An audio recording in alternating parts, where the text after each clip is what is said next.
বন্ধুরা এখন বাজে রাত্র 10:30। এখন এসে আমি রান্না করে রান্না করতাম। আচ্ছা সারাদিন কিচ্ছু রাঁধছি না।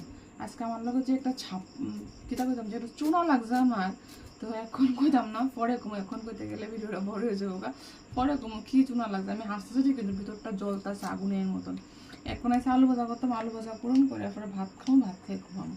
আর দেখো এখানে গুড্ডি কি করতেছে দেখো, তার মধ্যে গেছে গ্যাস শেষ হইয়া, তার মধ্যে গ্যাস নাই, গ্যাস গেছে শেষ হইয়া। তো আলু ভাজা করুন, ডিম অমলেট করুন, বাস ভাত খেয়ে ঘুমাই যাবো।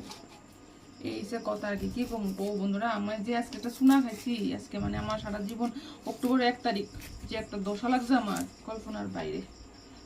চলো বন্ধুরা আমি ভাজাটি করি। একবারে কাটটা সব একবারে বয় দুম, আলু পেঁয়াজ সব এক লগে কাটটা একবারে সব বয় দুম। আর গ্যাসও নাই, গ্যাস গেছে শেষ, মানে সব যখন বিপদ হয় না